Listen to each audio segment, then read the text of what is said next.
આપણે બતાવી રહ્યા છે સીએમ ભૂપેન્દ્ર પટેલ પહોંચી ગયા છે જગન્નાથ મંદિર પહિંદ વિધિ માટે। જગન્નાથ મંદિર પહોંચ્યા છે સીએમ ભૂપેન્દ્ર પટેલ અને હવે પહિંદ વિધિની શરૂઆત થઈ રહી છે। પહિંદ વિધિ માટે પહોંચ્યા છે ગુજરાતના મુખ્યમંત્રી ભૂપેન્દ્ર પટેલ અને આમ તો નગરના જે પણ રાજા હોય છે એ રથયાત્રામાં પહિંદ વિધિ કરવા માટે આવતા હોય છે, એટલે કે રાજ્યના જે મુખ્યમંત્રી હોય છે એ જ આ પહિંદ વિધિની શરૂઆત કરાવતા હોય છે અને રથયાત્રાનો શુભારંભ કરાવતા હોય છે। ત્યારે પહિંદ વિધિ એટલે કે સોનાની સાવરણીથી ભગવાન જગન્નાથનો માર્ગ સાફ કરવા માટે જે નગરનો રાજા હોય છે તે આવતો હોય છે। થોડી વારમાં પહિંદ વિધિ કરશે સીએમ ભૂપેન્દ્ર પટેલ। હાલ તેમનો કાફલો જગન્નાથ મંદિર ખાતે આવી પહોંચ્યો છે। સીએમ ભૂપેન્દ્ર પટેલ પણ આવી પહોંચ્યા છે અને થોડી જ વારમાં હવે પહિંદ વિધિ કરશે અને 7:05 આ રથયાત્રાનો શુભારંભ થઈ જશે। તો પહિંદ વિધિ જે આ રથયાત્રાનો શરૂઆતનો તબક્કો કહેવાય છે, જેનો શુભારંભ થતો હોય છે, એ પહિંદ વિધિ હવે થવા જઈ રહી છે અને સૌ કોઈ આતુરતાથી જેની રાહ જોઈ રહ્યા છે એ રથયાત્રા પણ હવે શરૂ થવા જઈ રહી છે। માત્ર ગણતરીની મિનિટોની વાર છે અને ભગવાન હવે સૌના ઘર આંગણે દર્શન આપવા માટે આવી રહ્યા છે। એ પહેલા પહિંદ વિધિ અત્યારે થઈ રહી છે। સીએમ ભૂપેન્દ્ર પટેલ પહોંચી ચૂક્યા છે અને તેમની સાથે જે મંત્રીગણ છે અને કાર્યકર્તાઓ છે, ધારાસભ્યો છે, કોર્પોરેટર છે, તેઓ પણ અત્યારે આપણે જોઈ શકીએ છીએ। હર્ષ સંઘવી પણ છે, અમિત ઠાકર છે, મુકેશ પટેલ પણ છે। આ તમામ મંત્રીગણ છે અને ધારાસભ્યો છે તેઓ પણ અત્યારે જોઈ શકાય છે। કાર્યકર્તાઓ પણ છે। અમદાવાદ મ્યુનિસિપલ કોર્પોરેશનના જે કોર્પોરેટરો છે તેઓ પણ અત્યારે જોઈ શકાય છે। સીએમ ભૂપેન્દ્ર પટેલ હાલ અહીંયા આવી પહોંચ્યા છે અને થોડી જ વારમાં આ પહિંદ વિધિ છે એ શરૂ થઈ જશે। આ પહિંદ વિધિ ફરી એકવાર આપણે જણાવ્યું કે સોનાની સાવરણીથી ભગવાનનો જે માર્ગ છે, જે રથયાત્રાનો માર્ગ છે, એ સોનાની સાવરણીથી એક પરંપરા રૂપે સફાઈ થતી હોય છે માર્ગની અને ત્યાર પછી એ પહિંદ વિધિ પૂરી થઈ ગણાય છે। ત્યાર પછી આ રથયાત્રા છે એ શુભારંભ થતો હોય છે। જગન્નાથ મંદિરમાં સીએમ ભૂપેન્દ્ર પટેલ પહોંચી ગયા છે।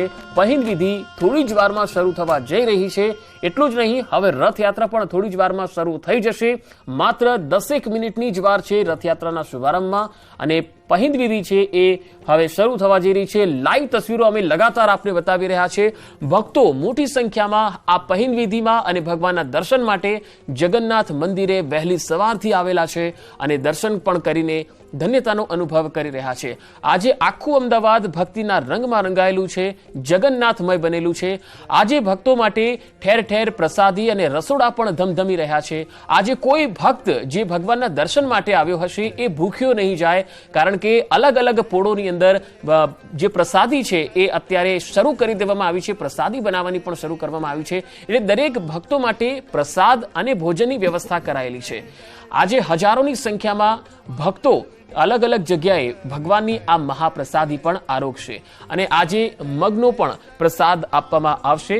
જો કે આ બે તસવીરો અત્યારે અમે આપને લાઈવ બતાવી રહ્યા છે, જેમાં પહેલી તસવીર છે જ્યાં પહિંદ વિધિની શરૂઆત થવા જઈ રહી છે, સીએમ ભૂપેન્દ્ર પટેલ પહોંચી ચૂક્યા છે અને બીજી તસવીરમાં અમે આપને બતાવી રહ્યા છે કે જ્યાં ભગવાનને રથ પર આરૂઢ કરી દેવામાં આવેલા છે અને ભગવાનના રથને આગળ જે રથયાત્રા શરૂ થવાની છે ત્યાં આગળ લાવીને ઊભા કરી દેવામાં આવેલા છે। હવે સીએમ અહીંયા આવી ગયા, થોડી જ વારમાં આવી રહ્યા છે અને સાથે સાથે પહિંદ વિધિની શરૂઆત કરી દેશે। જગન્નાથ મંદિરે સીએમ પહોંચી ગયા છે। તમામ કોર્પોરેટર જે છે અમદાવાદ મ્યુનિસિપલ કોર્પોરેશનના એ પણ જોઈ શકાય છે। મહંત દિલીપદાસજી મહારાજ પણ જોઈ શકાય છે। સીએમની રાહ જોવાઈ રહી છે અને અમદાવાદના જે ધારાસભ્યો છે એ તમામ ધારાસભ્યો પણ અહીંયા ઉપસ્થિત છે।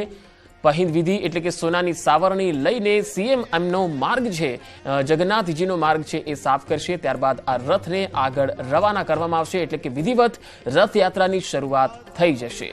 તો રથયાત્રાના તમામ રંગ ન્યૂઝ 18 ગુજરાતી, ગુજરાતની નંબર 1 ન્યૂઝ ચેનલ આપને એક એક રંગ બતાવશે। સવારે લગાતાર 4 વાગ્યાથી મહા કવરેજ અમે આપને બતાવી રહ્યા છીએ અને જ્યાં સુધી રથ નીચ મંદિરે પરત નહીં ફરે, એટલે કે રાતના 9 વાગ્યા સુધી અમે લગાતાર આ કવરેજ આપને બતાવીશું।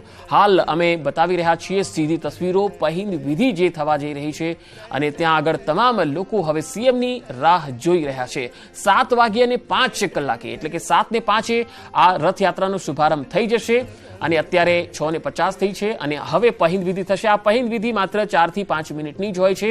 આ પહિંદ વિધિ પૂરી થયા પછી રથને એનો જે રૂટ છે ત્યાં માટે રવાના કરી દેવામાં આવતા હોય છે। ગજરાજો પણ છે જે નગર યાત્રા એટલે કે રથયાત્રાની શોભામાં વધારો કરતા હોય છે। આજે ભક્તો ભાવવિભોર બનેલા છે। ઘણા ભક્તો તો હજુ દર્શન પણ નથી કરી શક્યા, કારણ કે ભીડ જ એટલી બધી છે કે ધીરે ધીરે તેમને પ્રવેશ આપવામાં આવી રહ્યો છે અને વીઆઈપી મૂવમેન્ટ પણ છે, મુખ્યમંત્રી પણ આવી રહ્યા છે, એટલે સ્વાભાવિક સ્વાભાવિક છે કે થોડી વાર માટે એ પ્રવેશ જે છે એ રોકવામાં આવ્યો હોય, પરંતુ જ્યારે આ પહિંદ વિધિ શરૂ થઈ જશે ત્યાર પછી ભક્તોને સામે ચાલીને ભગવાન દર્શન આપવાના છે. એટલે કોઈ પણ ભક્તોએ હવે નિરાશ થવાની જરૂર નથી.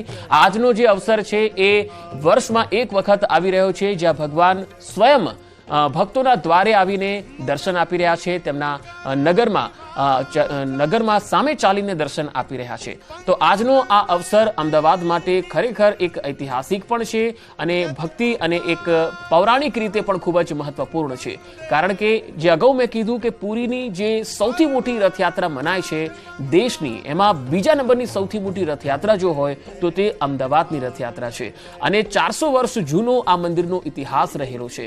અને આ મંદિરમાં 400 વર્ષ જૂનો ઇતિહાસની સાથે સાથે આ 146મી રથયાત્રા છે, જે ક્યારે ન નીકળી હોય એવું થયું નથી. 146મી વખત આ નીકળી રહી છે. આ પરંપરાને 146 વર્ષ સુધી આપણે અકબંધ રાખી શક્યા છે. આ એક પોતાની રીતે એક સ્વયંભૂ રીતે જોઈએ તો એક બહુ મોટું મહત્વ કહી શકાય. દીપેનભાઈ મારી સાથે લગાતાર જોડાયેલા છે. દીપેનભાઈ, 146 વર્ષ સુધી આ પરંપરાને જાળવી રાખવી, 400 વર્ષ જૂનો જમાલપુર જગન્નાથ મંદિરનો ઇતિહાસ કઈ રીતે જોઈ શકો છો? ભગવાન જગન્નાથજીનો આ રથયાત્રા જે છે તે 146મી જે થઈ રહી છે તે આપણે નિહાળી રહ્યા છે.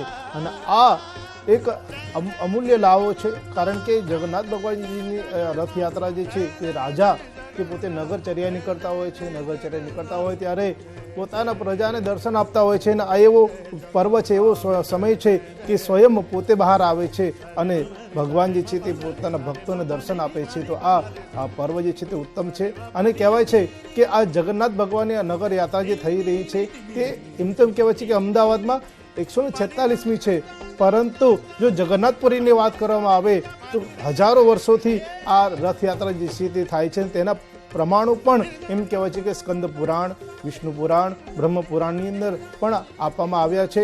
અને કહેવાય છે કે મત્સ્ય પુરાણની અંદર પણ આનું એક આગવું મહત્વ પણ કહેલું છે. તો ચોક્કસ આનું એક અનેરું મહત્વ છે કે જ્યાં આ વિશે પણ કહેવાય છે કે ભાઈ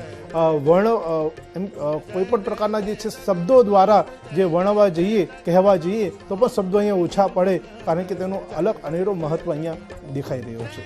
બિલકુલ. અમદાવાદની જ્યારે રથયાત્રા શરૂ થતી હોય છે ત્યારે ભક્તો તમામ જગ્યાએ પોતાનું સ્થાન, ધાબા ઉપર તમે જુઓ અને અલગ અલગ જગ્યાએ પોળોમાં તમે જુઓ તો ભક્તો જે છે એ પોતાનું સ્થાન ગ્રહણ કરી લેતા હોય છે. તેમને ખ્યાલ છે કે અહીંથી ભગવાનના રથ સવાર થઈને નીકળવાના છે.